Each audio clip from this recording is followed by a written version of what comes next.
since we're all here and my clock says 6:30, I'd like to call this meeting of the Parks and Recreation Advisory Board to order. Can we start with the roll call, please? Aaron Angel is not here. Scott Connor. Present. Thomas Davis is not here. Paige Lewis. Here. Sam Libby. Here. Nicholas Novello. Here. And Council Liaison Sean McCall. Present. Great. We don't need to do the minutes first? Do board organization first? Do it first. Awesome. Okay, well, it is time to elect a new chair. So I would like to open nominations, and I shared with everyone that I do not wish to continue as chair, so I appreciate people's support for the last couple of years, but I'm excited for someone new to help this role, so. I'm open to any nominations. Well, I'd like to nominate Nicholas if he's interested in being board chair. I think he did a great job as vice chair. Thank you. Right? Do I say anything? Yeah, yes. Yes. I felt weird nominating myself. No! But, yeah. I think we probably need a second. I think, yeah. I'll second nominate Nick. Thank you. Present. Are there any other nominations? You could inflict it on somebody who's not here, but Yeah. it's nice. Well, I was also going to nominate you, so yeah. Well, Yeah. Alright. And given that, all those in favor of Nick as our next chair, please say aye. I I don't see anyone opposed. Great, so we also need a vice chair. So I would need nominations for a vice chair.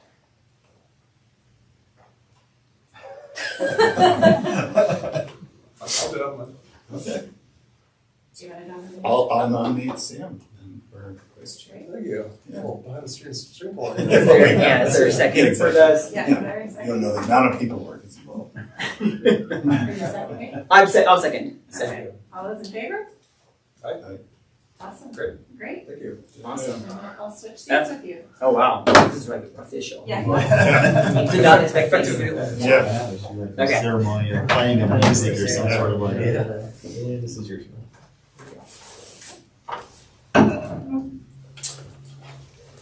All right, moving on. Let's move on to approval of this month's agenda. Are there any changes to this month's agenda? So, request it. I'll move to approve the agenda. Do you have a second? Second. All those in favor? Aye. All right. All No. your pent up motions page. Yeah, right? You said We'll give her a motion. few. Yeah. Yeah. Okay, moving on to approval of previous month's minutes. Any requested changes to previous month's minutes? And I realize that some of us haven't reviewed this. I didn't know I was supposed to be here. They told us January, so. That's Oh, for the, no. So when it said not present. Oh, yeah, I didn't. and we didn't expect you. No, We- okay, I we just didn't wanted to make sure. Not absent, it's not present. Yeah, okay, gotcha. Any requested changes? Okay, we have a motion to approve the last month's minutes. Yeah, I'll move to approve the minutes from the December 11th meeting. The second. All those in favor? Aye. Alrighty. Moving right along. Do we have any public event to be heard for today? We do not. Any public event to be heard? No. Okay. Easy enough. Wow, we're flying through this. Okay, next up is old business, and the old business on the agenda that I'm looking at here is no old business. Correct. Is that correct?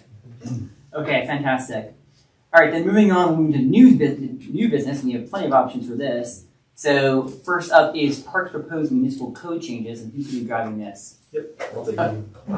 Awesome, Bryce. If I could really quickly just start this quick, I think it's one of the things that, Jeff and I spent a lot of time trying to make sure that we are respecting this group's time and the value that we hopefully you feel like you're adding to the process in the city. And this is one of the things too, when we got things going to council that really we like to vet in front of this group, it really is an important piece for us. I appreciate you guys sitting through this, a lot of stuff here, but again, I think you that represent the community that really helps us look ahead to see what we may be facing as we get up in front of a bigger audience. So I appreciate your time on these type of items. Yeah, so for those of you that don't know me, my name is Bryce Obrey. I'm the Senior Parks and Open Space Ranger for the City of Longmont. What I've got for you today is about a dozen municipal code amendments that I'd like to make. Some ranging from no big deal to maybe a bigger change, but nothing crazy, I promise. So if you have questions or want me to expound on why we came to this decision, happy to do so. I think the easiest way to read this will be through my council comment that I've got pulled up. So this is for Chapter 13 of the Municipal Code, which is the public lands violations that we as park rangers enforce. The first one is to modify the definition of paddlecraft for aquatic nuisance species prevention. Right now, the definition of paddlecraft is a little outdated, and it doesn't quite meet what the state standard is for what needs an ANS inspection and what doesn't. So it's just cleaning up that language to make sure everyone's on the same page of, does my watercraft need to be inspected or am I exempt from inspection? So that's a pretty straightforward one. This could be So right now, I'm going to amend it to say paddlecraft means any hand-launched, non-motorized vessel that does not require an aquatic nuisance species inspection. For example, a paddleboard, a kayak, a canoe. So the key words there are hand-launched and non-motorized. If you put a motor on anything, it needs an inspection, and if it's launched by a trailer, it needs inspection. So if you're launching by hand, doesn't have a motor, don't need an inspection. Any further questions or clarifications on that one?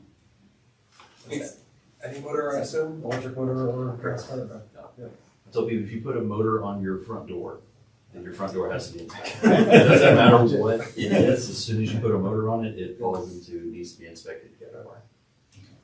So even if it's, I guess my other question, is, so even though it's enclosed, so if it's like a sunfish, like sailboat, Right. like, that doesn't need to be inspected. By the state's definition, if you're hand launching it and it doesn't have a motor, you're good. Okay. I should say, with sailboats, it's a little different. So that's no longer like human powered. So like big sailboats, we inspect those. Okay. The little sunfishes, if you had it so you could walk it down with the trailer yourself, you can launch it that way. You wouldn't back it up. Right. I mean, you could, but you wouldn't, like at some place around here.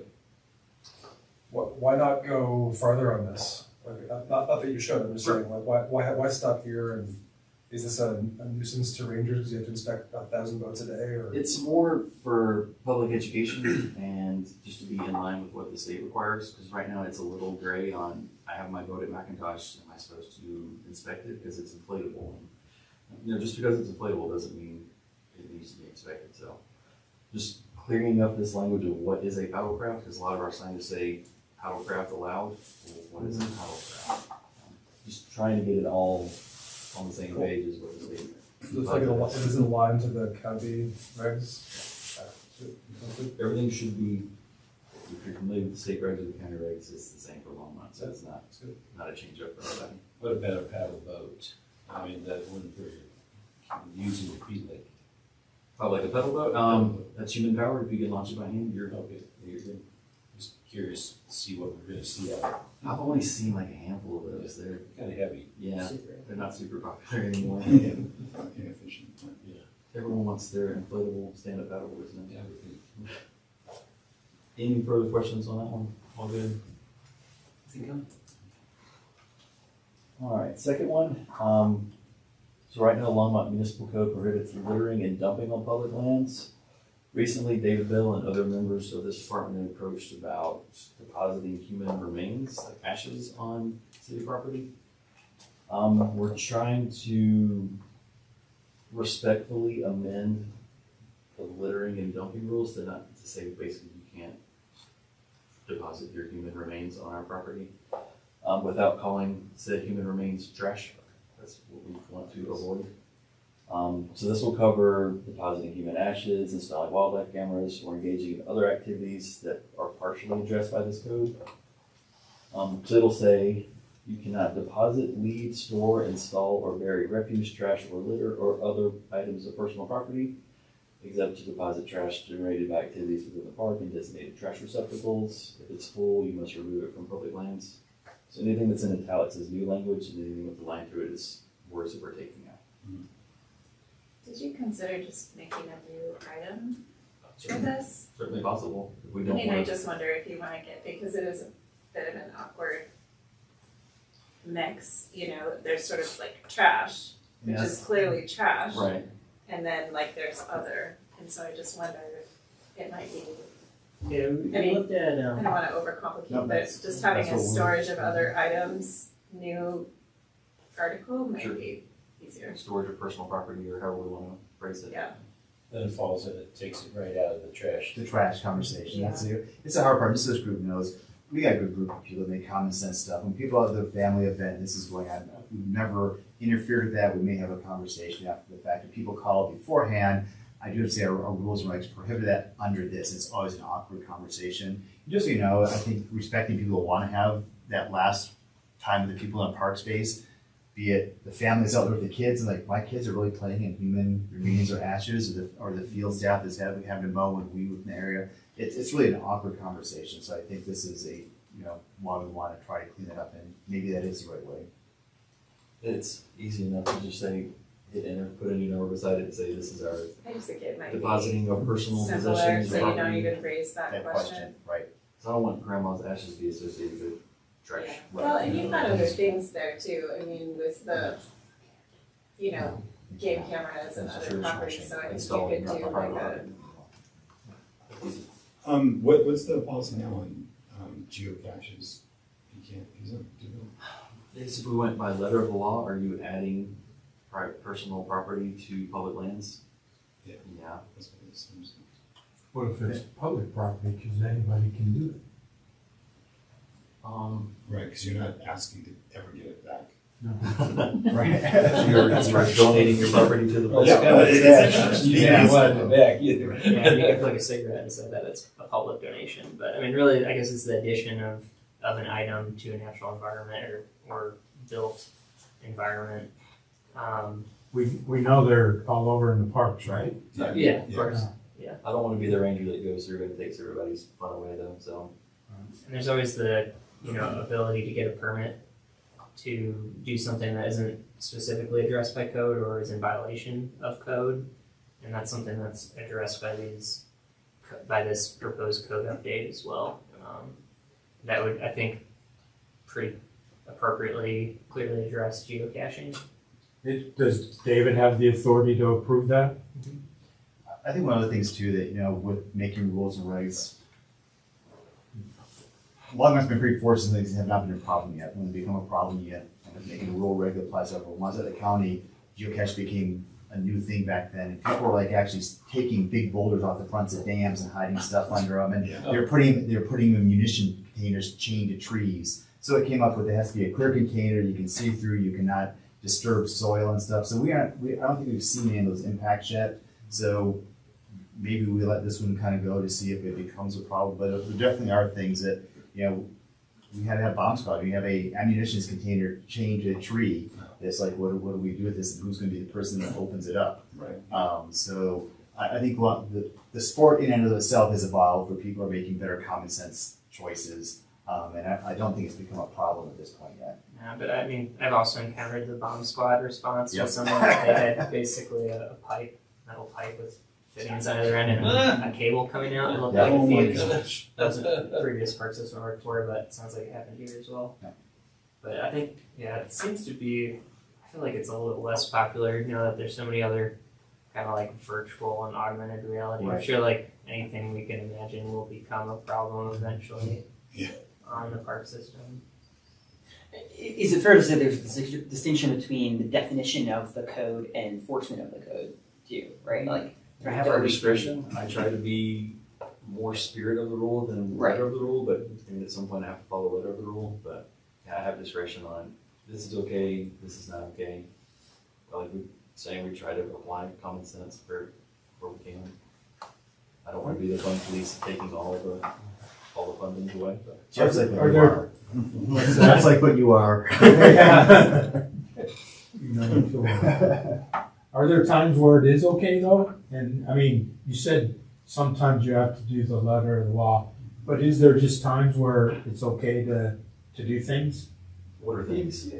Well, I'm talking, the geocache is, Sure. is pretty innocent thing, and I understand what you gave as examples.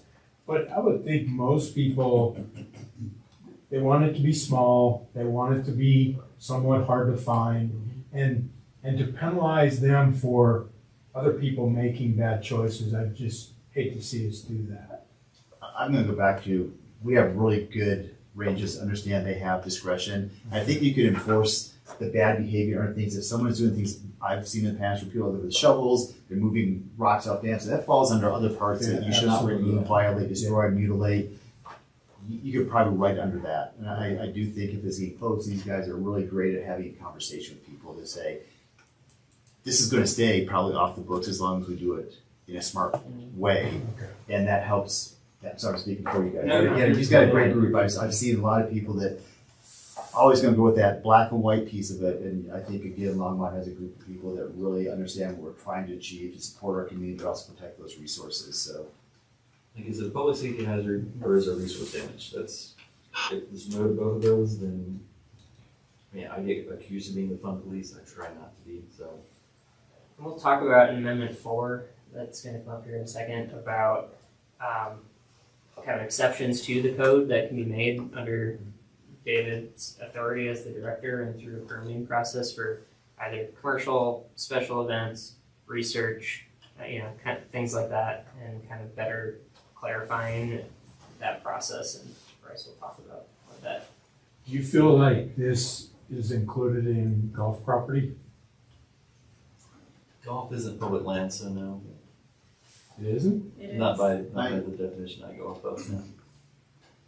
it lists it pretty clearly in the code on what the public lands Yeah, there's- are. You don't have, I don't Yeah. want, I just was asking the question. It should be in parks, greenways, nature areas. Yeah, it's defined in the municipal code, so like the specific areas that are called public lands are codified. I don't believe it includes golf courses. The human ashes is an issue in golf too. That's why I asked. People do love their golf courses. Yeah. He loved the 18th. I do not love him, but It says, community parks, neighborhood parks, nature areas, dog parks, off-street trails, greenways, breezeways, microplazas, and preserves. Not golf. Should we add Phil? Is that what you're saying? No, I'm just trying to. you know, there's- it's tough there's because again, probably you some can't be things hitting yes golf and balls some in public sure lands. that's- Right, yeah. So quick check down the line here again. Any concerns or recommendations to number 2? Here. Sorry, I'm a client. No, don't be sorry. Don't be sorry. So I'm here, maybe split trash and what we call it, disposal, storage of personal property. Storage of into different other ones, so that we're not saying property or trash when we're items, referring to these something things. like that, yeah. And just, I'm sorry, one more piece. Bryce talked about, he gets quick change. This has been a very big conversation with groups. We have our attorney working this. Liz has been working with this. This is not just us making quick changes. So we'll run that through Liz and stuff too. And I think should be very supportive. But All right, let's keep going. So number 3, people might freak out when they first see it, but I promise it's no big deal. Staff would like to remove 13.20.05012, which covers camping from chapter 13. And then we're going to enforce camping under its definition in chapter 10. So basically, this is a recommendation from Liz, our attorney. She likes everything to be the same for just about everybody. So as PD enforces chapter 10 for camping, we're going to start enforcing chapter 10 for camping and remove it from 13. She just thinks it'll be easier to understand. Having it in one place instead of 2 places makes it a lot less confusing for her and everyone else. Jeff's got a question. So if we ever wanted to do camping again for a special occasion at Union, would that prohibit that from happening? I'm saying nothing should change except for instead of on the ticket me writing 13, I write 10. Okay. That's our intent. It's almost the same language exactly. Yeah. in that? That's what I was gonna ask, is It there like a difference in practice that this creates, or it just removes a duplicate reference? That's it. Yes, just can't- And it removes a barrier too, like if the city wanted to revise the definition of camping, and it exists in two places, now you have to repeal and reenact a code in two different chapters, so it just kind of removes one. And this is where really camping was in public lands, and because of some of the changes we've had within the city, it now applies to some of those right of ways and things that aren't in that definition of public land. So this gives our public safety officers that broader scope. If someone's camping on the golf course, it can be covered down under 10. So that one might look scary at first, because people say, oh, you're letting camping in public lands? It's not what we're doing. We're just enforcing it under a different section of code. That was pretty straightforward. Any questions, concerns? That help you guys? I was gonna suggest you bring it to council, if you can say, like, remove a unnecessary or duplicative, like, give some characterization that it might help with the presentation. Sure. Because it is really duplicating what's already in there. That makes sense. Cool, that was the one I was worried about. Yeah, it's a good note. Alright, number 4. So staff would like to amend 13.20.050 number 13, commercial use, to better cover all activities that we are witnessing under public lands, including what Bryce was referring to others of commercial use, research use. It basically allows them to apply for a permit through David Bill and then approve on a case-by-case basis.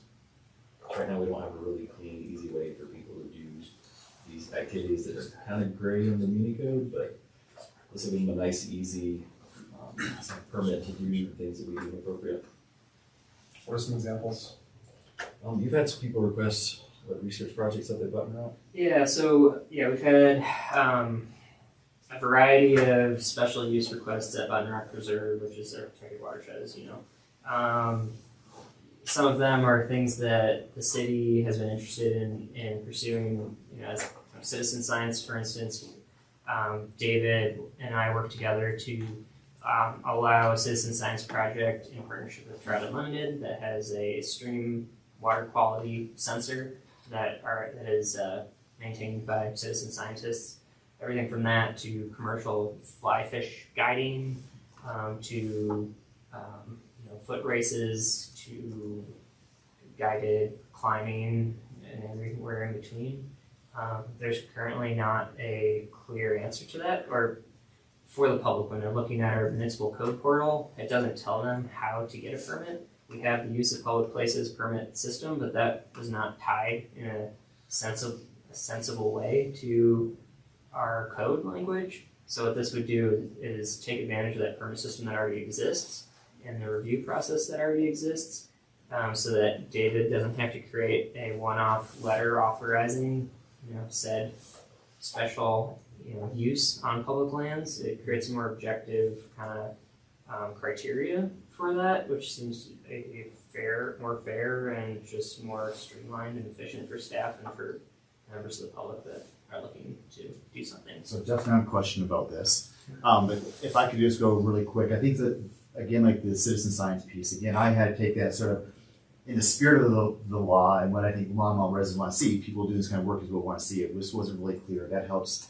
clarify that. And our use of public places has some pretty unique triggers. So it has to be, there has to be amplified noise. There has to be, alcohol is another trigger.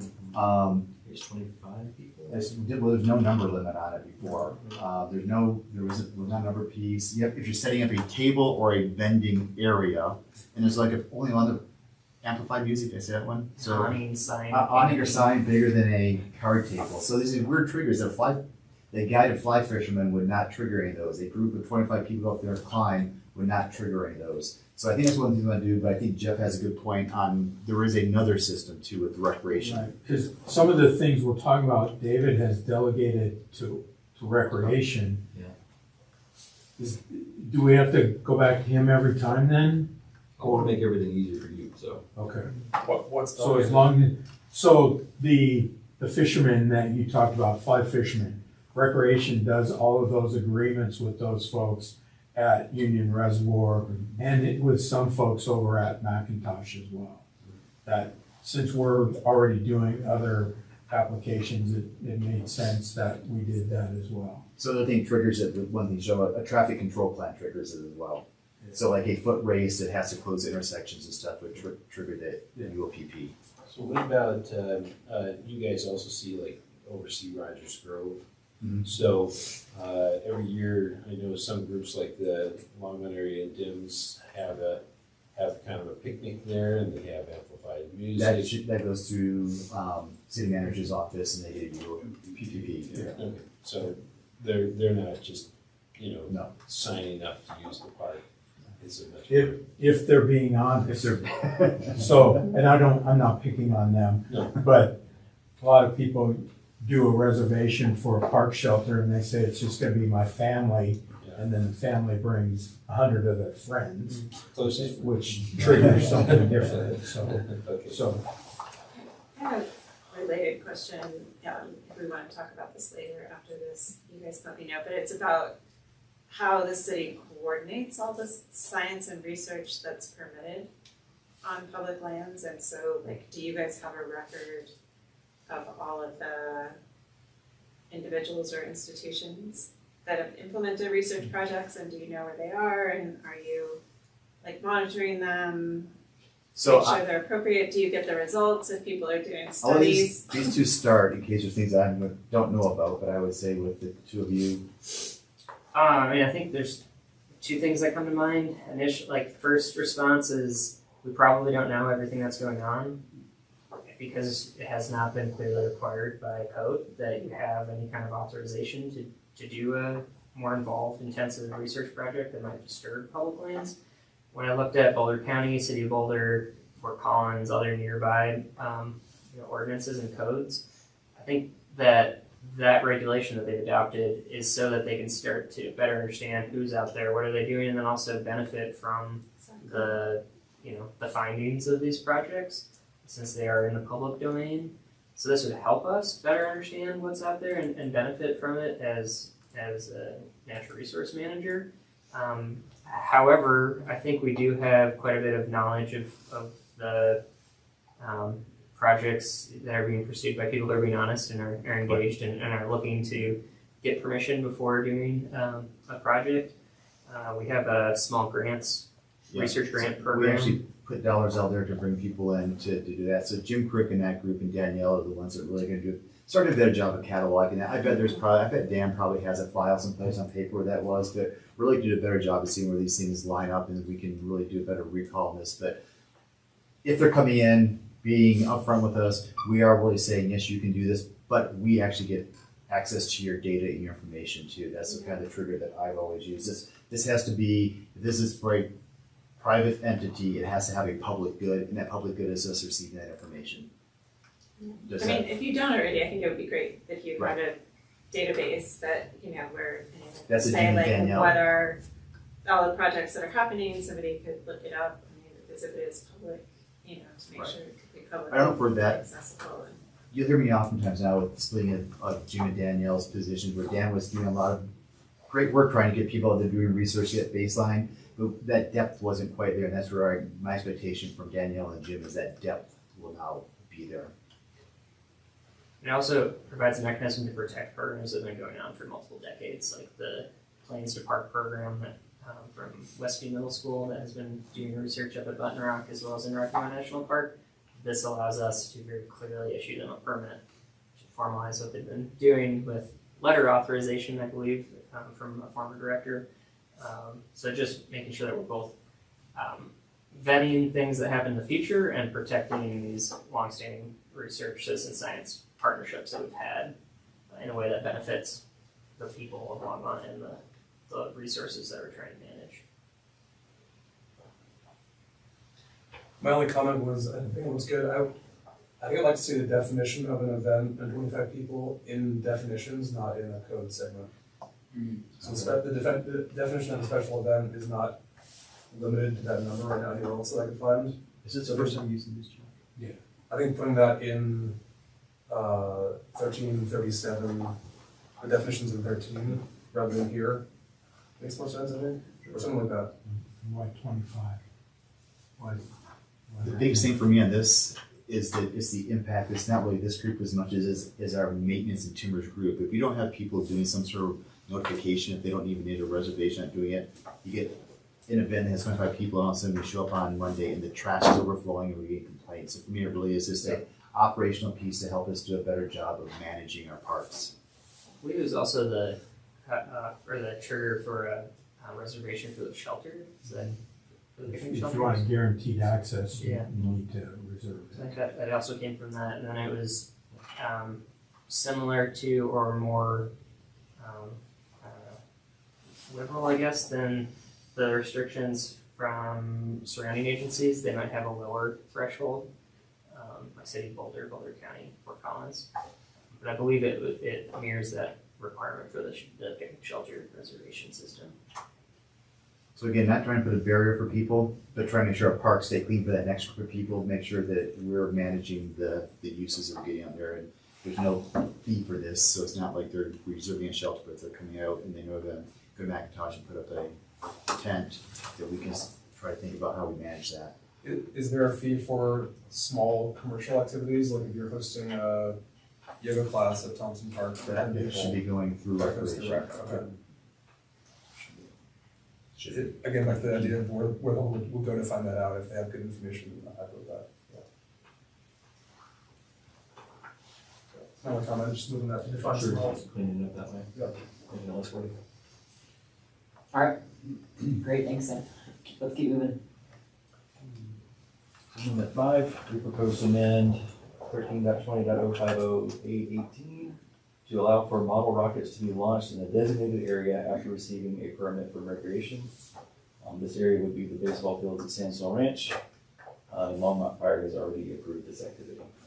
This is slightly amending our projectiles rule to allow for this very specific activity to happen in this very specific area with a permit for recreation and approval of Longmont Fire. This is one where we're trying not to be the total no fun people, because when I first got here, it was one of the ones that people are calling asking for that permit. And having daughters that are engineers and totally supporting kids in science and STEM, and there was no way I could really amend it. There was no piece that said the director could give this permit, and it was something I thought was significant enough that I've been saying no, and I just feel like that's a bad guy in this. But I talked to Jeff, and Jeff feels like there are places that we could do it safely, and he'd be the one that does it, and fire feels the same way. So it's just a piece where I didn't feel comfortable just even giving that without working with fire and recreation. So Jeff's been willing to take this on. Can you not do that in other parks that aren't listed? Yes, there are no, No rockets. no. They do, it is done, but it's not approved. Right, without Right, limitation, great. stones, arrows, javelins. Yeah. So on the safety side, I'm just curious to you about so we're saying where, but is it also supposed to say when? Are there limitations on Well, That's where that fire would be a is. part of the permit. It'll be, yeah. Certainly wouldn't want to do it Time of during the day. My comment is gonna be, I'd suggest splitting this to its own number. This is like, I don't think about model rockets as playing a game involving throwing objects. If there's no reason not to, you can make it 19. And then is designated areas sufficient, or should that be defined somewhere? Like, should the public know from the code that it's sandstone, you want to retain the right to allow it somewhere else in the future? Jeff, I guess If you keep it sandstone, I would just put it in the code. Do you have people that are looking for doing archery competitions or stuff like that at some of these places? Is that like? with it. Well, that, we for sure don't do that because that is a projectile that, So we're shutting that, any possibility of something like that down? Yeah. So- but that's in the code already. That's already there. And I'll tell you, Sean, the reason I know that is because Recreation was doing archery program out at Sandstone.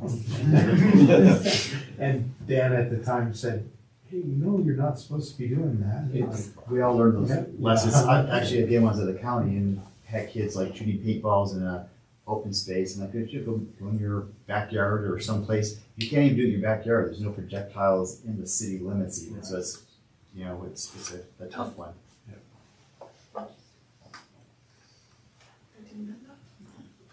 So here, same thing, maybe split that up as, since it's so unique, making it its own line item. because that's where it got a little confusing, because I was thinking you were saying you could, but and it would just be thrown in with the rockets. No. So separating this out might help that then too. You can do the rocket with a permit, you can't do the others That are- regardless. Yeah. Very- That's a good catch. Okay, amendment 6, we propose to amend our current fish and wildlife section of chapter 13 to list the specific rules that are posted at our individual parks. Our hopes are this will help the public understand that different parks have different rules regarding fishing. For example, for Union Reservoir, we're proposing introducing a size limit on walleye to help protect the fishery. We would also want to list out the special rules over here at Eisenwald and the special rules that are at Golden Ponds. Because they're posted at those parks, but they're not at one centralized online location. So unless you go to Golden Ponds and read the sign, you have no idea what the rules are. Yeah, it's just tough when people are trying to do the right thing and they get all ready to go and they get out there and it's posted. You can't find that information online. So I think, it does require us to keep up on top of rules and websites whenever you do this. It adds more work here, but I think it's helpful to the public that they don't have to show up and say, oh, I can't do it here, and then drive the next guy and say, I can't do it here, and then hope they hit one where they can do it. We'd also like to adopt all Colorado Park and Wildlife fishing regulations for consistency across agencies and ease of enforcement. We'd also like to further restrict the use of traps and nets to help preserve fish populations. So what it would look like is Fish and Wildlife number 19, and then each individual area that has specific special fishing rules. And then we adopt all Colorado Parks and Wildlife rules and regulations regarding fishing, which are adopted in their entirety as amended by CPW. My question is, are there any potential conflicts between the Colorado state rules and our rules? And if so, how does it preempt the other? So if these are approved, I submit all of these special rules that we have to CPW, and then they'll start listing it in their brochure. So they will defer to our judgment on what rules we want to apply to our lakes. If it's a CPW lake, obviously they have the final say, but one like ours, we decide, hey, at Union, we don't want you to use bait anymore. They will say, oh, that's the rule you want to amend, fine, and we'll put it in our brochure. So they'll honor whatever we would like to do. They'll kind of default to the landowners on this. It's kind of a constitutional supremacy thing though too. We Right. cannot say you can take more walleye than the state's allows you. We can be Say more, you can be we can more more restrictive. restrictive. Yeah. And they will respect that. We can't open things up and say you can fish for, This is the bass. baseline, CPW Right. is the baseline, and Yeah. anything more specific beyond that is, okay. So if you get the CPW fishing guide, there's pages and pages of special regs for each individual lake.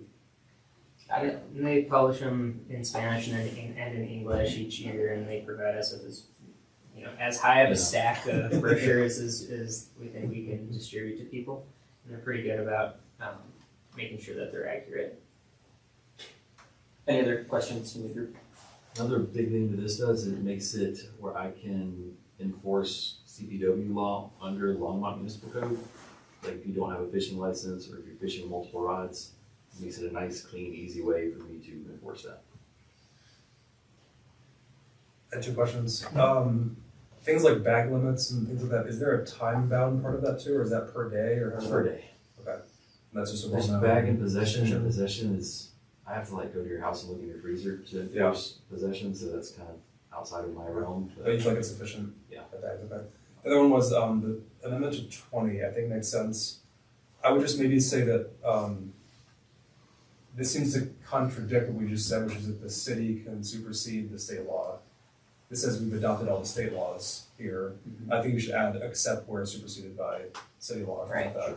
Right. Which makes sense, it's great, yeah. In these areas or something like that. Yeah, whatever that might be, just to clarify that if these are more restrictive than the state law, these apply, not the state law that we're adopting. Understood. Nice. Is there anything in here that says, anything about where this will be posted specifically? Like we talk about putting it on the website, but there's no amendment necessarily that calls that out, right? Like, I wouldn't think so, no. My plan is we're gonna have to go heavy education for a very long time right. with this, just so people know what's going on. Like I'm not gonna write a ticket March 1st, first day someone fishes. I'm not that neat, but, my plan was we've got to get updated signage at Union especially.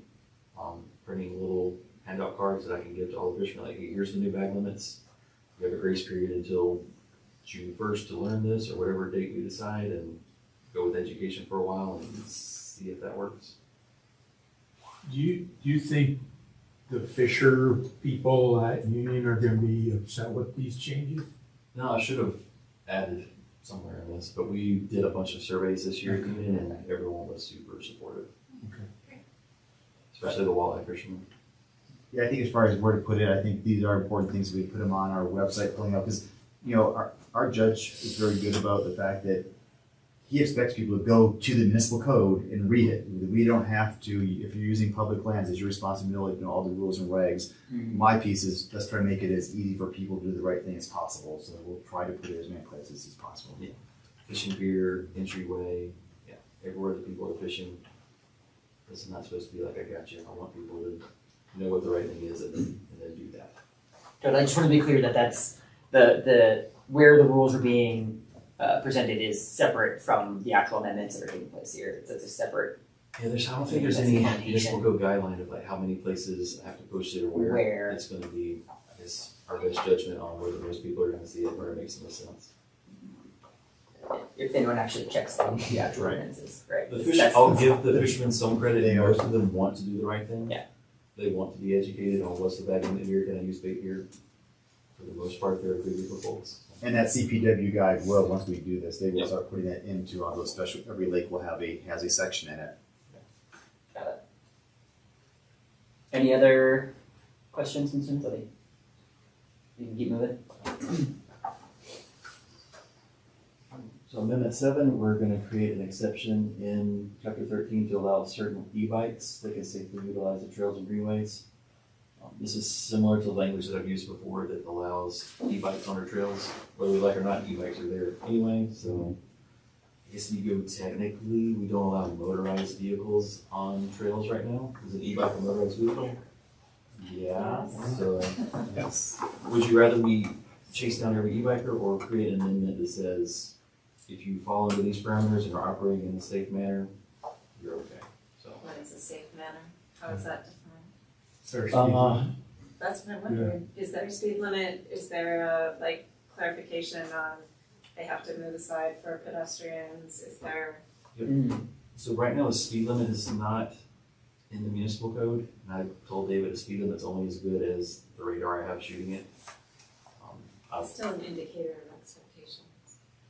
I think the typical accepted speed is 15. But I've definitely seen people go faster than 15 on our trails, so. I will just tell this group that this is something that we have kind of avoided for a while. We've watched a lot of other organizations go through this process and how to manage it. And I think we just kind of learn from them a little bit too, but there's a lot to this. And this is what I don't want you to take from you, but this is what this group wants to spend more time on. Another transportation group has talked about this as well, signage, but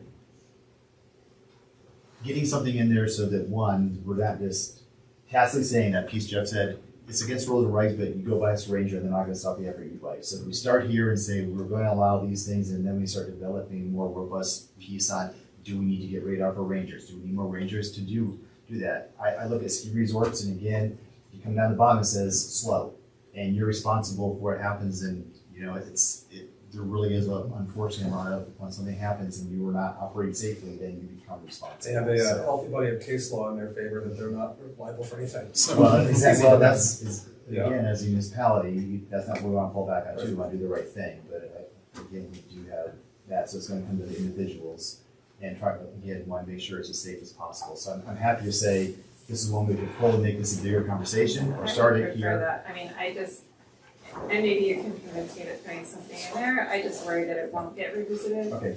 And if it is included, Yeah, I agree.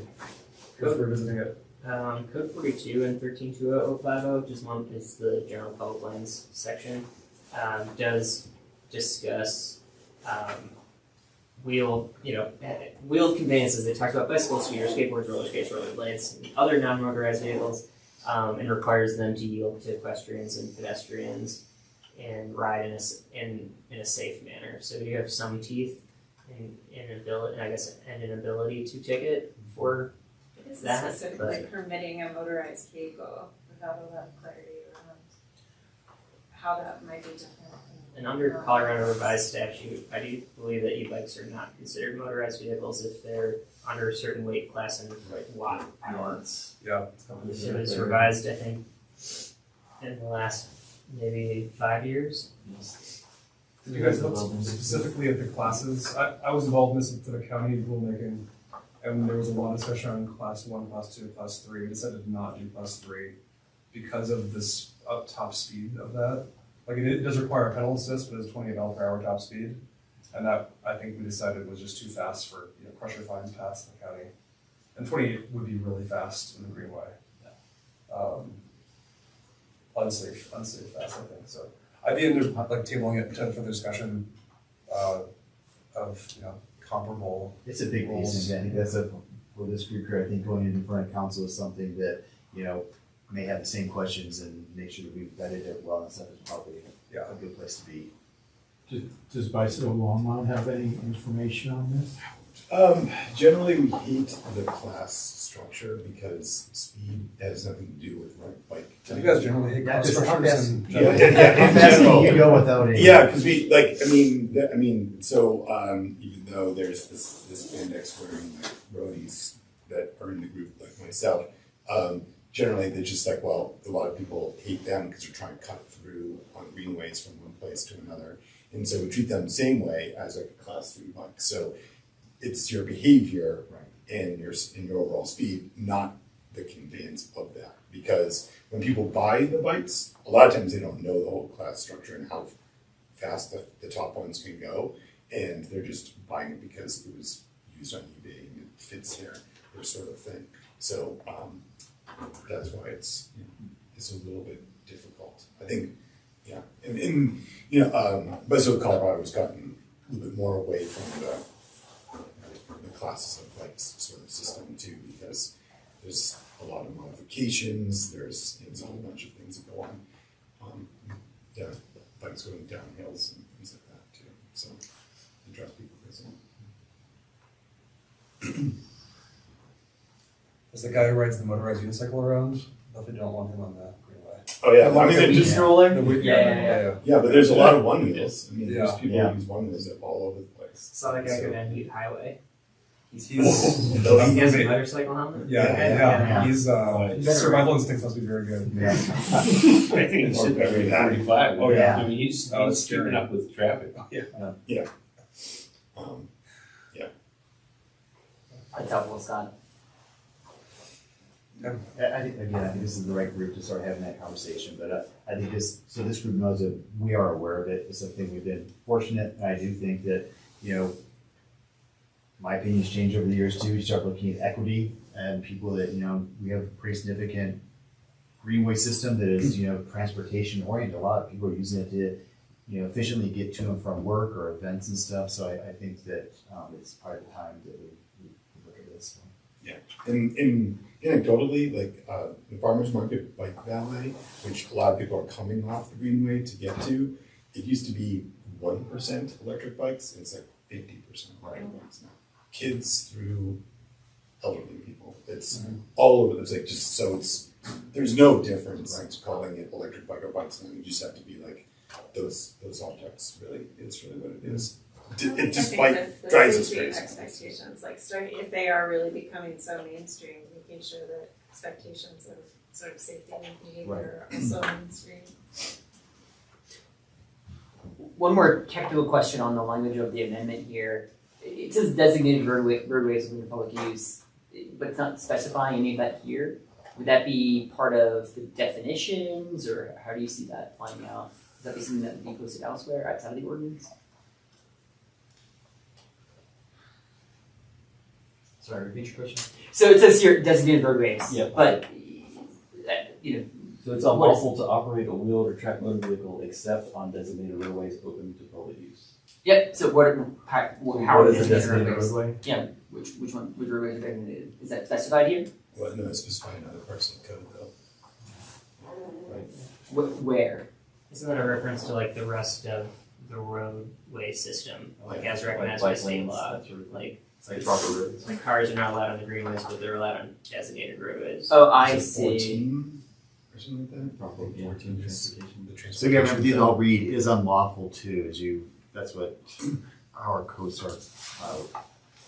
I was reading this as thinking more as this was restricting these types of vehicles to specific trails and greenways. But that's not what it's saying at all. It's saying it's the opposite. Yeah, if you, So right now, what this is saying, you cannot operate wheeled or tracked motor vehicles except for designated parking areas or designated city programs. Yeah.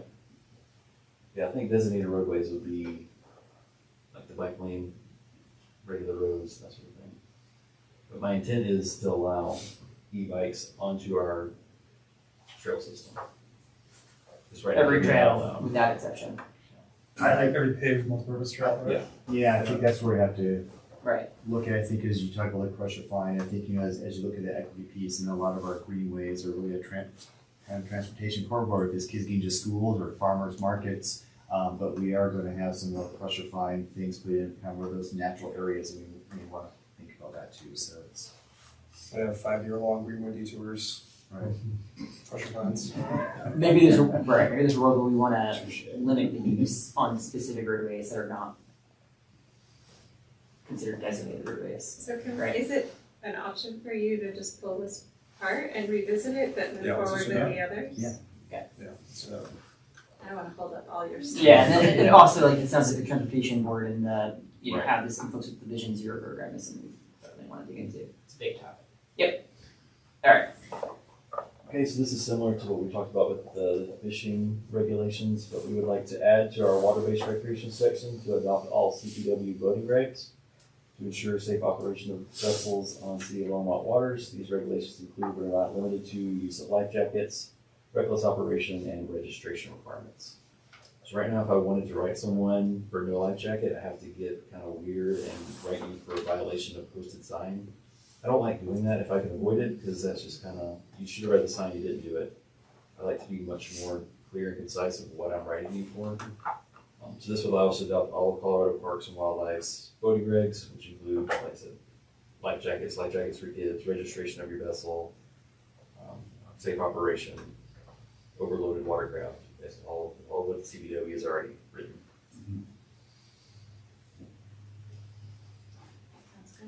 Sounds good. That's easy. Sorry, I have a question. Yeah, go ahead. Don't talk to her. Maybe we're. So we're like inserting this text that is the Colorado boating regulations, right? These 3 lines we're adding, These are 3 that I deemed important enough to list in our municipal code. And there are Even others if you've beyond never that. seen CPW law before, at least you can see these 3. okay. I think it's good to have them, you could just refer to it, right, but it's good to have them here, I agree with that. It's trying to say basically, for adults, they have to have a PFD on the vessel. Yep. For kids under 13, they have to be wearing it, Yep. and the adults have to have them.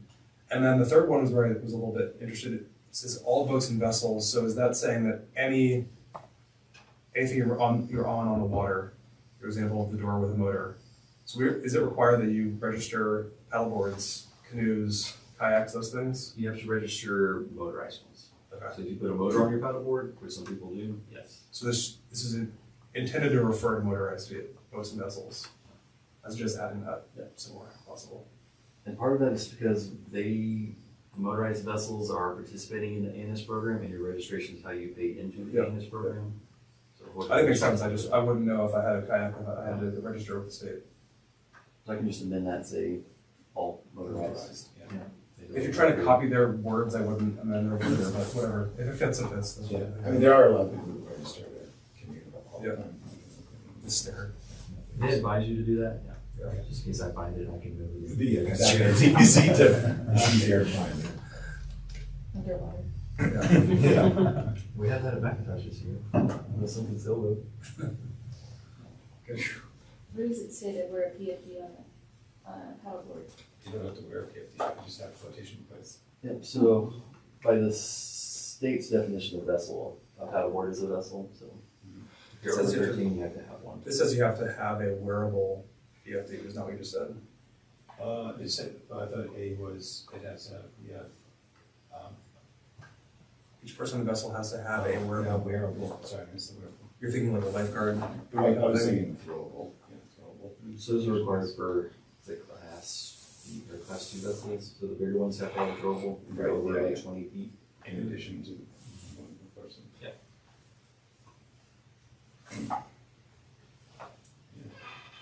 This will make my life a lot easier, especially at Macintosh. So stand for Macintosh and sell PFDs all day long. You can make a Get a permit first. Yeah, We'll get you the get a permit permit. first for the Right. commercial use. Yeah, the commercial use. Put it on the street. Or put it on the street, yeah, exactly. But I'm Every ditched spring, having the like city of a, Longmont sells life. There you go. Branded. The city, We the actually, city can sell them, you can go buy them. Yeah, the vendor up at Macintosh during COVID when it got so busy, Jeff did have a vendor out there, there's doing stand-up paddle boards. And he was really good. If people did not have one, he's actually giving you a driver's license, just so you didn't kick off the water. So it was a nice relationship where he was actually trying to help people out up there, so. I'm gonna try to set up like an honor system kiosk where like, hey, you drove from wherever and you forgot your life jacket in your garage, just grab this one, take it out there, put it back when you're done. I've been told that'll work great. I've been told you'll run out of life jackets in 3 days, so Do you have any ideas on that, Jeff? I don't know. No, I don't. But I have a different question. Does any of these changes we've talked about tonight impact people using Dickens Park floating down the river? Does it? Those aren't classified as vessels by CPW's definition, so they won't fall under it. I can advise you have a life jacket, I can advise you wear a helmet, but I can't enforce a law that says that. Could we, put out there at Macintosh a temporary, being serious about this, some sort of temporary sort of kiosk sort of thing that actually maybe wasn't manned, but did, allow for people, we want people to use it, we just don't want them to use it wrong and incorrectly. We would like them to make sure that they have a life jacket, especially if you're bringing kids to do this. You said, oh, darn, I forgot. The kids needed a life jacket. I was okay just having it, this thing here, and, it's not gonna work. So what would, something like that look like? Could it be more like our e-bike, rental type of thing? It could fall in that category. It sounds like Bryce has been kind of thinking that a little bit, but maybe between Jeff and Bryce, it just come up with something. The more positive we make it, the more likely people will try to follow.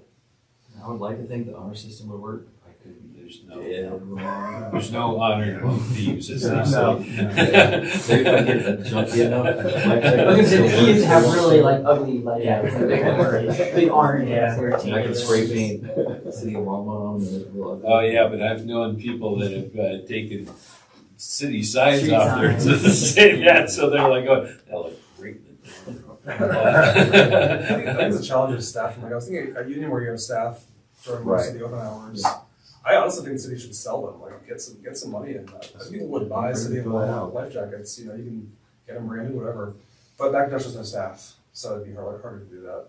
It's gotta be almost like the bike rental, Yeah. or the scooter rental. And I don't mean to work on Jeff, but that time of year when it gets busy, maybe it's the shoulder seasons where you can't do it, but once it gets busy, I'm betting Jeff can think of something out there to get a service out there that probably generates a revenue and then have the life jacket piece associated with that would be it. I think having people out there at the beginning of the season just as an educational thing would be good too. They got a lot better this year. I would say we were probably at 30 to 40% compliance in early summer. By the end of the year, we're closer to 80, 90%. That's it. They got a lot better with our on water patrols. But I got cussed out a few times. That happens. I actually will be in the phone police on that one. Like if you were out there with your kids by life jacket, I'm going to escort you to shore. Yeah. That's not going to happen. But How do you get around? what's that? How do you get around? Wave runner. Oh, gotcha. Probably So the we most just fun need you to- can do. just need to know who we're looking for. I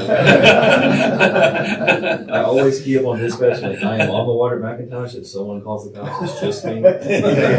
Don't send anyone out. No, it's really good to see. At Union a couple times this year, I was there when it was really windy, and there was some really unsafe stuff happening. We getting blown across the lake, and you guys were out there rescuing people and towing them back. But That's probably me getting Yeah. my rear end kicked that day. Yeah. There was a couple of weekend days that I just got thrown all over the place. I will put a plug into this group that's kind of pushed this and council for doing that, because we're in the process right now of hiring that third senior ranger. So before, Price was so far up at Button Rock, it was hard for him to come out, but our 42 parks and 100 miles of trail, the Union Rangers, when they weren't busy at Union, are out doing all those other things. We now have, Bryce will be the Parks and Greenway Senior Ranger, and he'll have two rangers out there, so we'll have a lot more ability to focus that. So if you think about when he's pulling people off of McIntosh, there are people that being blown all over Union too, and it was really tough to staff that, so. The union's terrible because it's like there's nothing there to hold. Exactly. It becomes like a bowl. So we definitely will have some better coverage, but again, I'm gonna put the other plug in there too. If you think about places open 7 days a week, sunrise to sunset, 3 people is still not a lot. I think we did 162 rescues in 2022. It was down this year because the weather completely knocked out June, so half our summer was gone. I think we're still in the 60s for rescues. All right, any other considerations for this amendment? Let's keep on trucking.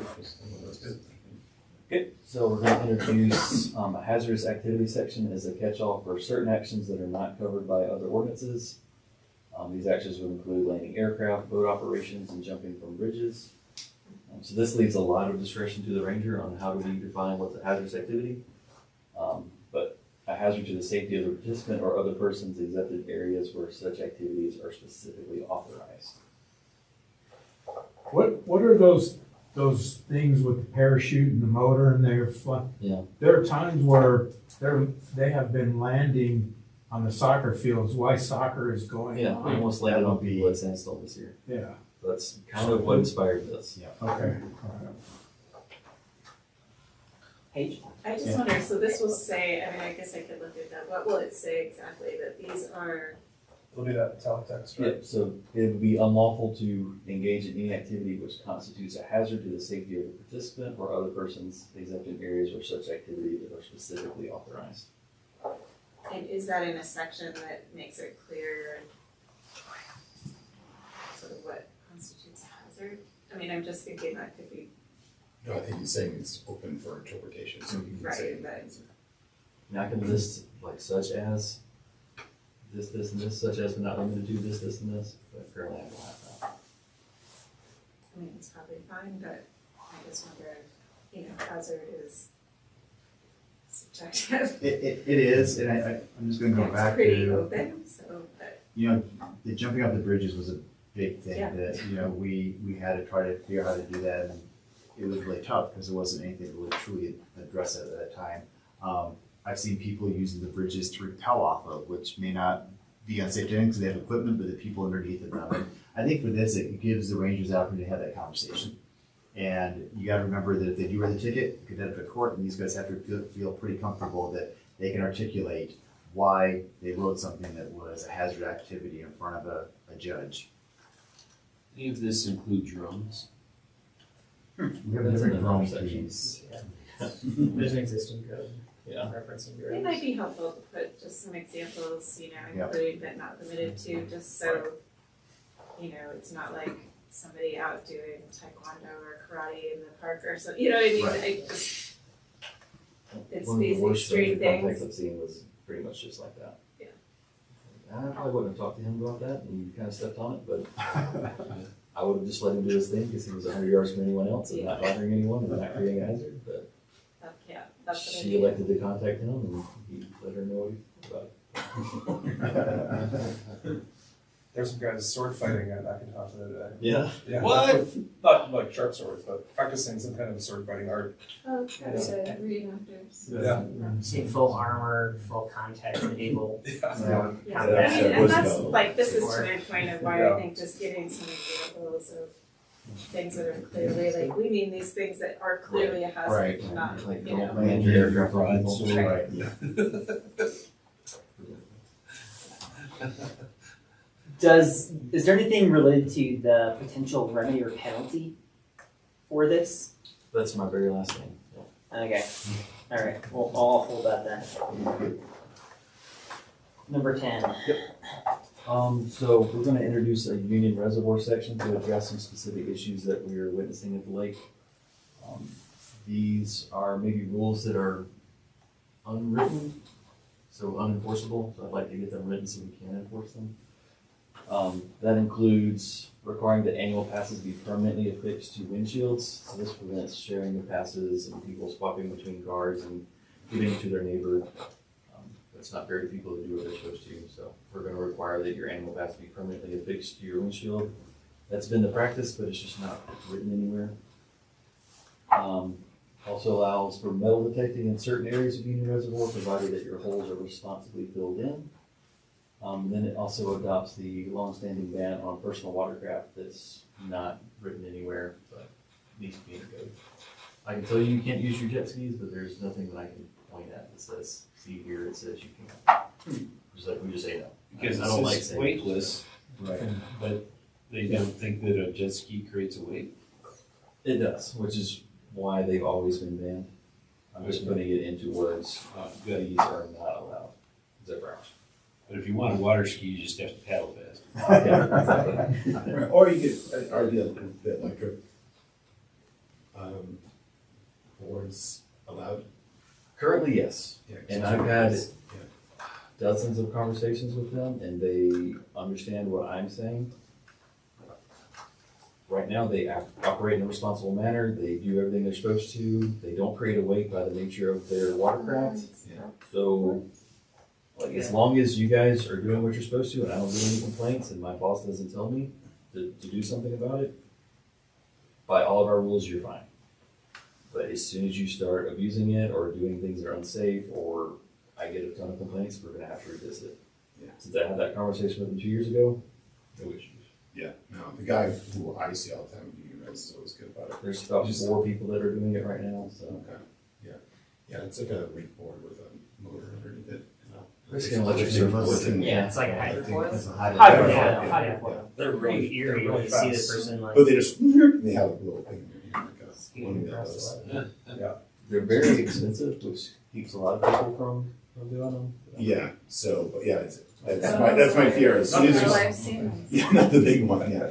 As soon as you start, seeing these, start showing up at Walmart, where it's all over. Yeah. Then we might have to be before you again saying, what do we want to do about these Yeah, things? But right now, they're not causing any issues.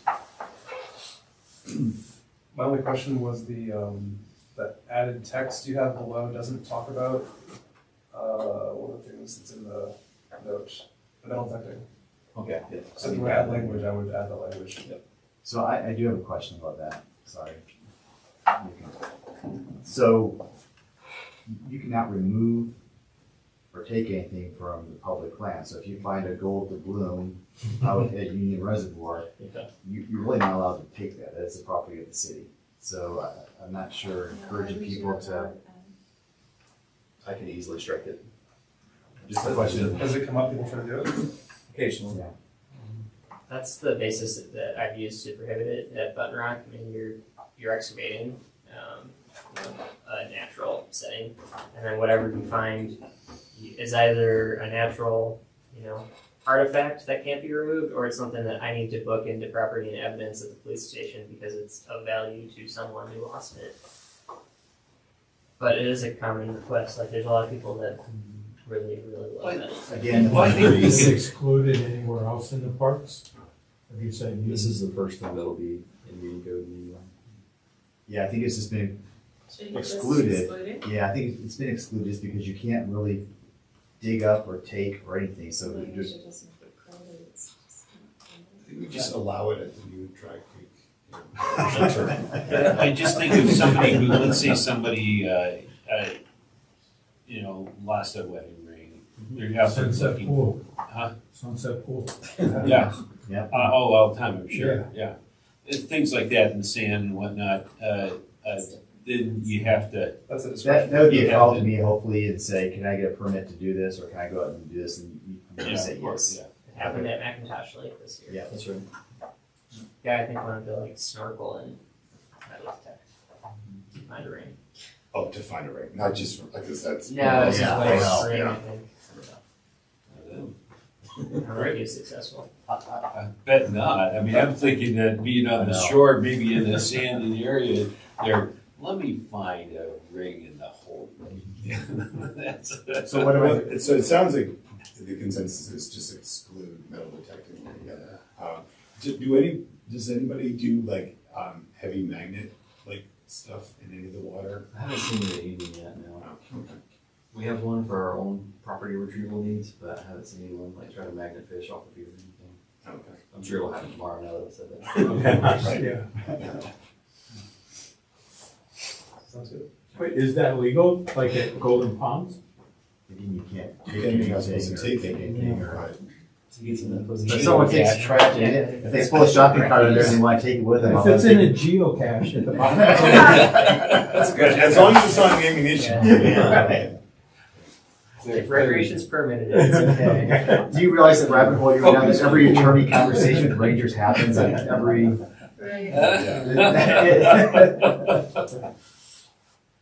That's why our attorney's office loves us. We get to go down the rabbit holes with them. Yeah, because it's not like the police. These are like the ones where it's like, Anything else on that one? Don't think so. Seems like the consensus was just the removing the metal detector, but the permit and the jet skis make sense. Okay, so this one, we would like to remove line 13.20.090B that currently allows overnight fishing at Union, if you have purchased a pass and are a holder of a fishing license. That's been the rule since I started here, since we've started doing operating hours and closing the gates and kicking everyone out. You can no longer stay overnight, so this is just removing that from this window. We've only had one person say, well, it says here I can stay overnight. Well, our operational hours are gonna supersede this for now, so you gotta go. Could we do special events though, that would allow The Boy Scouts stay overnight, yeah. catfish? Yeah, if there's a special event, we could do a permit for that. Okay, And then. staff it appropriately. Yeah. So that's just removing, if you hold a state fishing license, you can otherwise stay. Won't stay, you gotta go home. Okay, this is the last one. Staff would like to introduce a fine schedule for the violations within 13.20. This would create a ability to clearly understand what the consequences are for violating everything in chapter 13. Basically right now, if I write you a ticket and you say, well, how much is this gonna cost me? It's up to the judge. That conversation can go one or two ways sometimes. If I can say, it's no big deal, this is a simple park violation, it's gonna be $100 fine. That sometimes goes better for me. People like to know what to expect. My hope is this keeps us out of the courts as much as possible.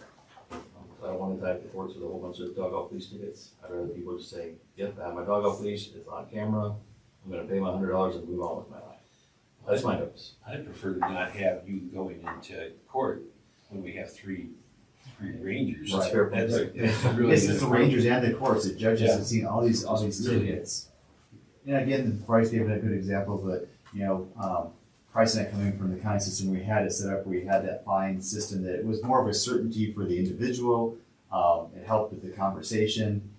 But anything else you would add to that? And I think people like to have transparency and have knowledge of what is going to happen, and I like, as a ranger and public servant, to be able to provide them that information, so it's not this big, scary unknown. Sometimes they're sticker shock, depending on what county you're working for. The county I work for had very high fines. We're trying to find a middle ground that's effective but much more equitable. Currently, as Bryce said, we write someone a summons. It's a mandatory court appearance. They have the right to a jury trial. It's a fine of up to $500 and a certain number of days in jail at the discretion of the judge. The likelihood of them going to jail for a parks violation is 0.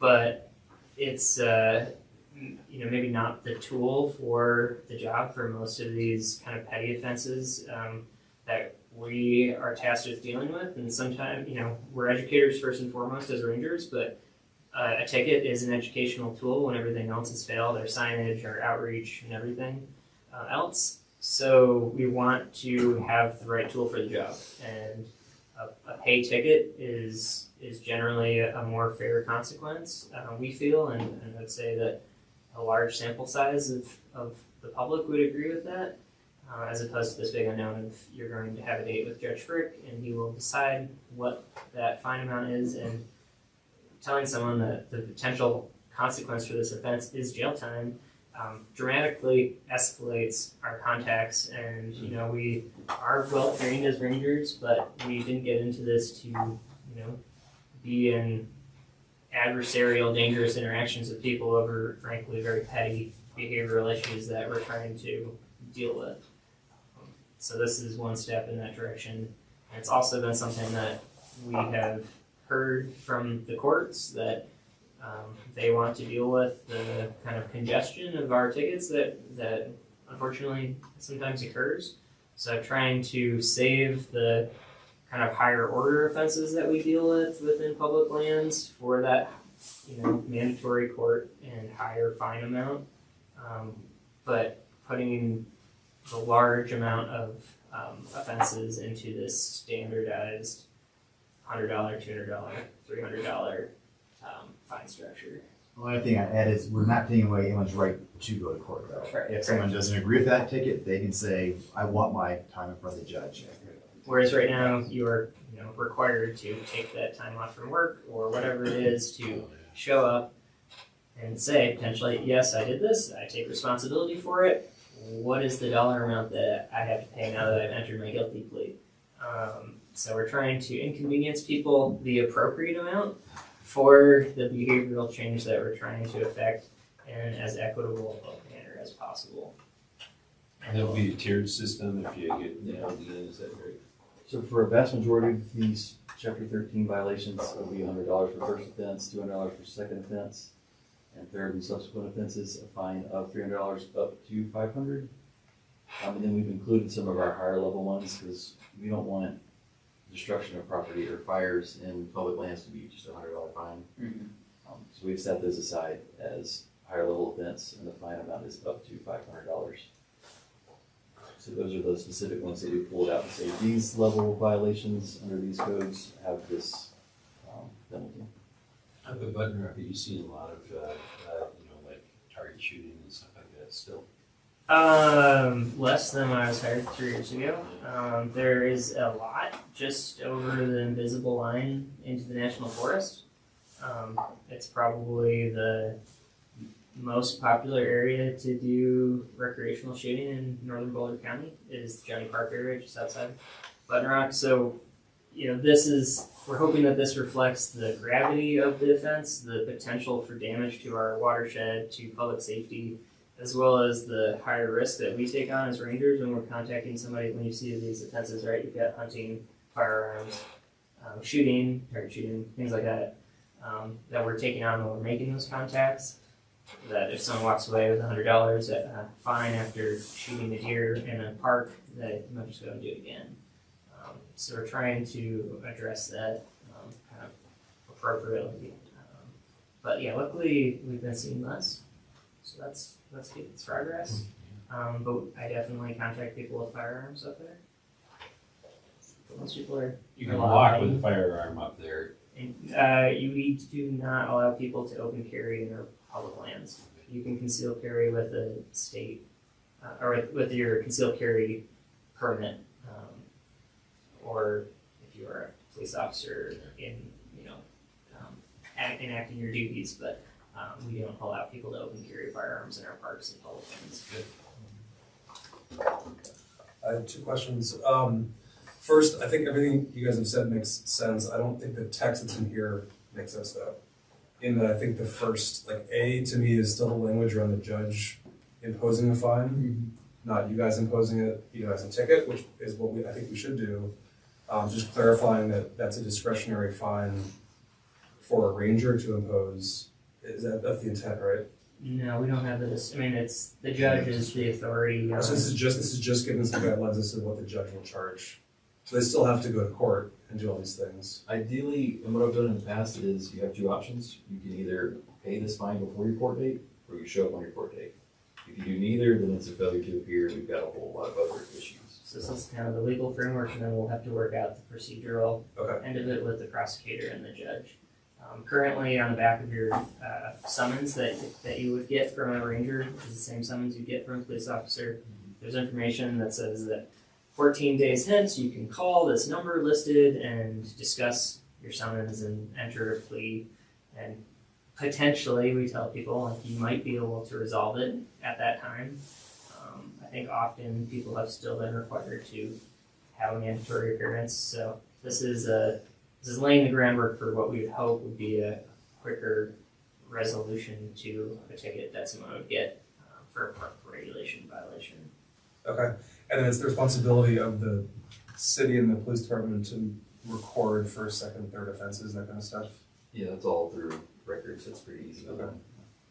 And then for the more, Usually, even if we miss it, like in the field, like I had no idea that Price wrote you this ticket 2 weeks ago, they'll catch it at court and be like, yeah, it says 100 on your piece of paper, but it's really 200 because of this. I see. So they resolve it in court.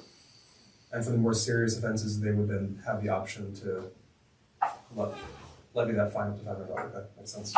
Which is the current, so currently, the fines, the kind of violations section for all of chapter 13.20 would look like that second bracket. So that's currently what the consequence of any, whether it's a bounce house, Yeah. or your dog off leash, or you're shooting your firearm at Golden Ponds, it's all the same. So we're trying to calibrate that to a more sensible. Okay, that makes sense, thanks. Yeah, I've used a system like this before and it worked really, really well. It kept everyone out of court for the most part. As long as us as rangers are writing good tickets, we are able to stay out of court. If you write a bad ticket, then yeah, you should go to court and defend the ticket you wrote. But I'll speak for myself. I'm good at, if I'm going to write you a ticket, it is 100% earned. And I didn't go to court except for one kind of shit, but we're not talking about that. That was still a good ticket, and he had to pay his fine. But I prefer to explain it to you in the field. Hey, here's what you did wrong. Here's what the rule is. Here's the penalty.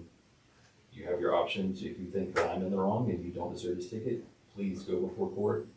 We live in a country where you have that right. If you want to plead guilty and just want to pay your $100 to live all of your life, you can do that as well. But it's their choice. One final, well, maybe there's more, but one additional question. So you mentioned earlier about the fine, how you came up with the $102 as the first and second offense. You mentioned that it was equitable. Have we done research into what fines from surrounding areas that would be? Are they on par? I mean, what are we the median, the average? Yeah, so state law, it defines the fine structure for counties, generally speaking. Yeah. So like Boulder County, for instance, or any county ranger can only levy up to $300 per offense.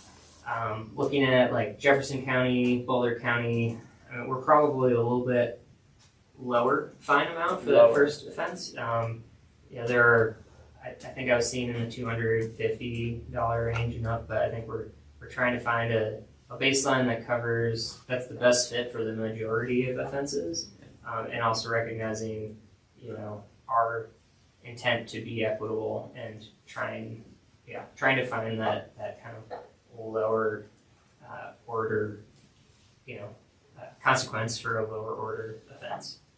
If that makes sense. That's all. And we can tell people to, well, you're lucky that you're talking to a city ranger, not one of those mean rangers across the line. Yeah, they're charging It's only $100 versus $300. Sometimes that makes it go. I can put another plug in for these two. Again, that started looking at different agencies stuff. Price and Bryce both are involved in COSA with this, the Colorado Open Space Alliance. They presented those things. They're involved in all this training. So these conversations are part of, usually annual conversations about what agencies are doing and how they're trying to, address some of these equity pieces, how they're trying to do some of those higher level pieces. So not only are they just doing the research, they're networking a lot all the time to make sure that we're kind of staying consistent along the front range. Thank you for that. Yeah. Any other comments on this number 12 here? Is there just an action that we are supposed to take? Next Or step, is yeah, this just, exactly right, you read my mind. So, with this feedback, hopefully it was helpful Absolutely. to you. Is there anything we can do to support you as the Parks and Recreation Advisory Board as you suss this out further? This Yeah. is like well done for. Okay. Do you I need a just, motion yeah, I was or gonna say, anything? if you want a motion that, you know, that what I really kind of heard is that they are supportive of these with pulling the e-bikes and with some of the language, we'll go back and look at the shape, there's some of the language changes in the other ones, and then if anything that we go forward that doesn't reflect that, we'll make that clear, but hopefully what we do is take this to council now with, you know, this is as presented to Prav in the way that they supported it then. Does that, for the two of you, work? Yeah, as we'll reference the minutes from the meeting, but the e-bikes, the metal detecting, I think some greater definition of hazardous And there were a couple of activities, things Yeah. that we said, pull them Yes, out that into a Well, that's separate, the category. storage and yeah. I do too, so I think having a motion versus that trash and storage of items. So it'll be a convoluted motion, but if Yeah. anyone wanna entertain a motion that expresses the I'm recommendation. just thinking that, you know, kind of That's as amended by, you know, with the recommendations by the board, that we would take that forward. I don't even think we're opposed on that. No, I would, like Bryce said it, and we really appreciate your feedback and getting another set of eyes on this, and this is something that we've workshopped with two different attorneys over the last 2 years. And it's nice to have some, you know, to interrogate that a bit and get a diversity of perspectives on it, so we appreciate the feedback. I'll make a motion to adopt the proposed municipal code changes as presented with the revisions and changes that can be reflected in the minutes. So, a second for that? Second. Okay. Do you want to third it? Okay, all in favor? Alright, Thank you. Right, Yeah. thank you. Sorry I took up like all your time. No, it's great. No, I this mean, you're was the the main only thing on attraction, the I think. agenda, so it's good. I mean, Now, you Anything got that some takes things some here, like designation of meeting day and time and stuff like that. I think I'm gonna let you guys, I've got the first day of class tomorrow with students, so Oh, okay. that should. Very good, well, thank you, appreciate your I time. think that's probably more your business than I'll be here. We would welcome it, but You tell me when I'm supposed to be here and I will be here. Okay. Appreciate your input on the I'm rules so and happy regs. to be back on this committee. I really do love this board. I wanna see you guys successful. I brought my cards with me, so I'll give you a couple of them to you guys. If you two, for sure. If anyone complains, I'm just gonna Yeah, get this. just- And that's all you guys. I appreciate you guys for everything you've done. Thank you. appreciate it, yeah. You guys are great. Thanks. Thank you. See you soon. Alright, moving on with new business. Designation of meeting day and time. So as part, Nice each job. year, we have to go through this should take very little time. Yeah. Are you okay with still meeting the second Monday at 6:30? If so, I just need a motion for that. Is there a motion to keep the meeting day and time the same? Second Monday at At 6:30. 6:30. good about it, yeah. Make a motion Thank you, to Robert's rules. designate the meeting day and time of Prav to be the second Monday of the month at 6:30. Thank you, Scott. Okay. Okay, we have a second for that. Okay. Alright, all in favor? Alright, look at this, cruising right through Can it. we not just do these Oh, all we in could one have done this in motion? one, could have done this in You one. can. motion. if you Oh, I'm want, sorry. But I just want to make sure. Okay. Let's just do it all in one Yeah. motion. Alright, there's two more. So location at Parks Building, and that doesn't mean you can't Thanks, meet guys. at other locations throughout the year, but would be our primary location, and that our posting would be done on the city website. We also send out to a few city facilities, but the official location would be the city website for notice. So I could have a motion on both of those items. Yep, I'll move that we designate the Parks Building on Sunset Street as the official meeting location and continue posting private agendas on the city website and at the physical locations as previously approved. Beat you to it. All in favor? Nice motion, awesome. Great. Okay, last, Jeff, anything else on that? We're good? No. Last item on for new business is discussing the 2024 PRAB agenda calendar. Is there something in the packet for this? No, there wasn't. Okay. I apologize, but I do have something else. to Oh. And this is just more for conversation, not necessarily that this is what you have to do. Yeah. But they're the same thing. But just wanted to be able to start out the conversation, and I filled in some of the things that we've done historically during the year. The one thing we haven't done for a while is have recreation staff come in and share things about aquatics and special events, and would like to do that this year. And then at the very end, I had some other suggestions that you might consider if you don't have other things. And again, you can scrap this, you can.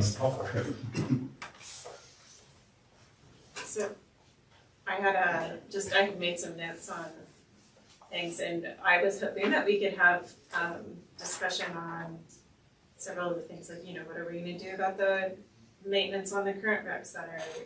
What do we need to do for sort of the future of the ice pavilion and programming? What are the thoughts around Centennial and Cool? Just the sort of result of not having new facilities on the horizon. So I don't know if that fits in with what you have kind of sketched out. I think it potentially could, but I think that might be, kind of an ongoing conversation. I don't know what the plan is for council to, it's too bad Councilor McCormick actually wanted to talk about this, but that's something the city's planning. I agree. I think we could just lay out all those different topics as soon as possible to see where we're at on them. Although I guess some of them you're probably tracking closely and can't do much about is the problem without things passing, right? Yeah. But I think it's also good to. Well, some of them are budgeting items though, and if, we're gonna come into budget season, and if we wanna make any recommendations about. Identifying those so that you all understand what issues we're dealing with, I think is very important. And we can start that conversation in February. I proposed the ice rink needs, but we can broaden. I think that's what I was gonna suggest, just do all of them as part of that. Large recreation needs, basically. I mean, and honestly, this is just how do we sustain what we have and not go backwards? Yes. It's somewhat similar to the capital improvement projects conversation though, right? I mean, it's maintenance focused. Yeah, but generally we don't get into that level of conversation with general CIP conversation. It's bigger, higher level kind of things. Sure. I think this is more about, somewhat vision, at least for these functions, recreation in particular, for the city for the next at least 3 years. Yep. I'd also like to propose communications. We how we talk about the wins we talk about. I mean, over the course of the year, we keep on getting frustrated that residents don't know what we're doing well at, and so there's a whole other conversation about the website as a much bigger thing. Yeah. But I think just in communications in the whole, if there's a policy or way we communicate, how we can help positively impact communications, I guess. Just, a couple things, again, I did mention, I think there's a new web page design, and I volunteer to be on that group, because I help pray it forward, so maybe as we do those updates, maybe I can have someone from that team come and help me get information directly from you. The other piece is there's another group out there is called Longmont Indicators that I think is gonna do a good job of helping with some of the things about showing what our goals are. And again, some of those goals for me is challenging because we started doing this in 2008, 2000. So Longmont's done a lot of stuff before we started these indicators. So I think going back and really showing what we've done, because some things we're on the margins now, which gets harder to achieve. So I think maybe having Francie come in, if you'd like to hear about the Longmont indicators and how we're doing that, would be something that would be useful too. Stephanie, would you agree? I would agree, and it's kind of a work in progress since Right. the beginning of that. But reporting back a few years, so. I was also thinking about using Engage Longmont better. Like I came across that as transportation stuff I had found. And if that's still like the direction the city's going in engaging, like I think we could get some Parks and Rec things on there where people are having questions or you want to get feedback from people that they like our communications. There's like already a city platform for it, we just don't use it, I think. Paige? A couple of other things. One, I didn't see, did a great job at capturing a lot of things that I have notes. But I didn't see the Thorn partnership and sort of the development of the vision. And so I just want to, stay up to speed on that. That'd So I be don't know good. I when think would be we- good to like plug it in as a specific topic, but otherwise. In the packet you said Taylor's coming back in February. Yeah, I think Taylor's, well, she'll be doing her end of year and update as we do that piece there. And I think the other thing was that if there's key pieces, I think that was just more floaty because it won't be a one-time conversation. It's just kind of a commitment from me that as we make progress, as we're doing things that Taylor is committed to showing up and talking about that. And then the other things I had written down was the sort of forest health work at Button Rock, the open space. I don't know when, I can't keep track of the timing, the reauthorization of that open space funding. So When that is is that? going to be 34. No, I don't think it's that far out. Maybe. Oh, so you guys don't, that's not upcoming. No, For some but reason, I thought it was expiring. No. soon. yeah, the reason that I think for 34. So yeah. For us, it's that ability to have in place something that allows us to rebond and do things out there too. So even the closer you get, the harder it is to rebond because your window's closer too. So it's something I think that members of the community would share that they would like to get something moving sooner than later. I think if this group would like to start talking about it, I think we would like to share thoughts on that too. So Whenever it's appropriate, Okay. I'd like to, so I'll leave that up Thank to you guys, but I'm interested in that. And then you had the recreation master plan on here, which was the other thing I was wondering. One thing I remember from this past year was the capital improvement stuff, and I think that is earlier in the discussion in this schedule, which is good. I thought we talked about it, and we're like, it's too late to do anything. Yes. We're talking about now. I Yeah, put so something on my March is calendar, better Tim than. Waters said you must, like, Yeah. yes. When is it, It was the like- drop dead date? He was good about that, yeah. Well, usually the system closes the end of April, first part of May. Right. Yeah, I'll so find it's it on on my calendar last calendar, year. So I'll then let you know. So that's why. Yeah, March. thank you. Any other, Scott? I noticed here that on February, it says 2023 agenda calendar. Is that a continuation of this discussion? Or- Yes, yeah, Okay. yeah. We don't need to actually formally adopt this calendar up front. This is more just No, discussion. it's just more of an understanding, so we Got all those. kind of, yeah.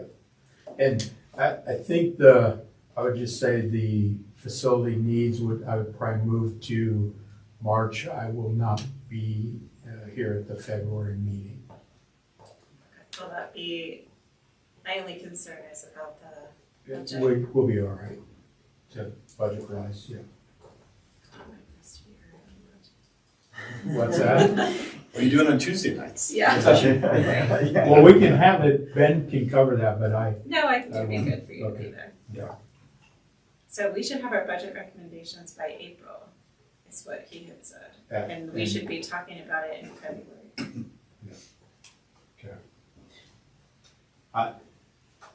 I think if we cover and make a decision in March, you're good. I think that the key is how you're gonna communicate that to council. And one of the things that the city manager did with the Senior Services Advisory Board last year is he actually came to one of the meetings. And that might be something that maybe at the April meeting, we invite him to come and he hears what you all want to recommend based on what happens in March. Sounds great. like Let's that. put it on his calendar. So he can Make it happen, Jeff. Yeah. Yeah. Just means we have to really be prepared. Right. Yeah. In the March meeting, we have to have a good Yeah. consensus. There's nothing about 8 and 5 in here. I guess we just handle that as part of packet updates. But That's, yeah, Stephanie is willing to show up, I think, most meetings Right. and give updates on that. But if you like a more formal presentation, we go through your bit. I think you're gonna be surprised by the end of the year. Great. Hopefully not surprised, but A Yes, part yes. of the CIP will be planning the next grouping. The next grouping. Project, so. Right. It all comes in, like they all work through that process. And I really think one of the things the board's gonna wanna talk about is we got all these new parks out there, making sure that timber and operations has enough money to take care of what we just invested in. thank you, Jeff. With additional programming as well. Anything else on here? There'll be an opportunity to raise agenda items in the future. Oh, Oh, absolutely. yeah. It's not Yeah, it's no, not- the second and half there- isn't It is. really- Yeah. Just to Yeah, get the there are wheels things turning here. that, come up during the year that we'll plug in as well. Sure.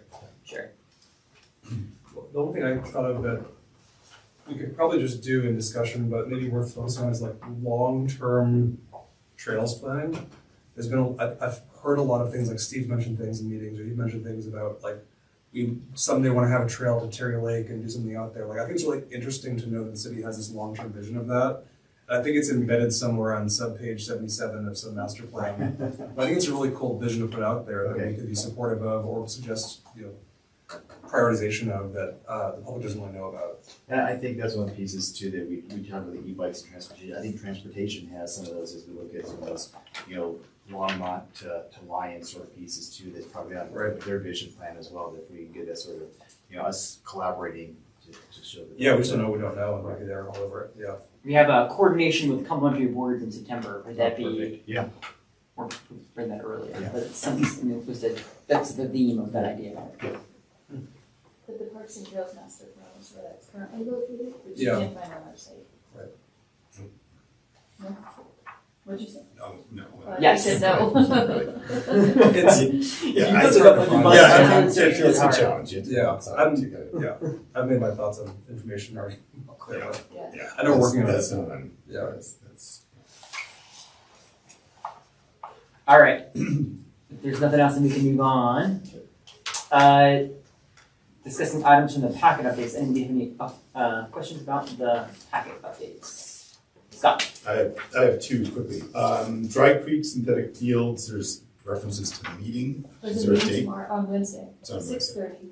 It's posted on the website, on the Dry Creek page. And it's at Altona Middle School. And it will discuss, it's an inform on the lighting that will be provided, installed at the field. It's also, we have a project manager coming with the Isaac Walton project, the levy project, and he's gonna speak directly to the sledding hill. And then, we'll have several people there for whatever questions may come in. Cool. It's neat to see that the school district is helpful about having a meeting when it's not during an election. So, Yeah. so, cool, yeah, we'll also post it to those folks on that. That's what it's good on that, or interested. My other question was, Dry Creek Trail, number one, there was a reference to, the meeting on January 3rd. Was there any progress? We're still working, it's more hopeful that there is a resolution to still construct the trail without having to move the trail. But it has not been finalized yet, Okay. but it's more hopeful. David, I don't know if you want to add anything. It will be completed. It will be so. In our lifetime. Yes. Some of us are older. Okay.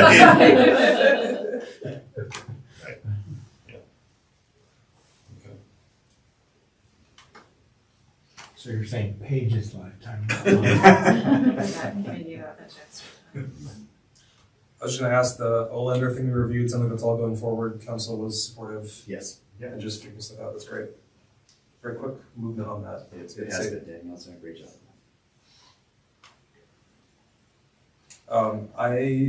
The land inventory map topic has been the same for, I think, a year now in the updates. I would be happy to help on that, first of all, but also if we should get an update from them on, for example, I was looking just yesterday, I was trying to find out the name of a trail at Sandstone. There's nowhere to find that, unless it's an open or closed trail. So I think if we're not doing it, let's take it off the updates, but if we are doing it, maybe we can get an update from them. It's one of those pieces out there that has so many different groups that have different interests and ideas of what that map should look like and who's taking the lead on it and what we need to get done first to answer some of those basic questions, to what, you know, our public safety group wants as far as the information they want for addressing and mile markers on trails. That it does bog down, but it's one thing that I'd like to keep moving forward on. So we'll have some sort of either be dropped or you'll have something next time. Sounds good. Stephanie, do you want to talk about anything that you're doing with that one, or? I didn't hear the question. Oh, I was just saying on So the public lands map that we've Oh. had on the like monthly update for 9 months, the same 2 sentences saying we're working And on we it. haven't updated Right, this, yeah. my team. I didn't Right. know if it was a Danielle's team or anybody else's. Yeah, it's one of those pieces that, Yeah. you know, there's just a lot of people that are working on it, Yeah, so yeah. that's what we can do. That brings up, the trail really doesn't have different names.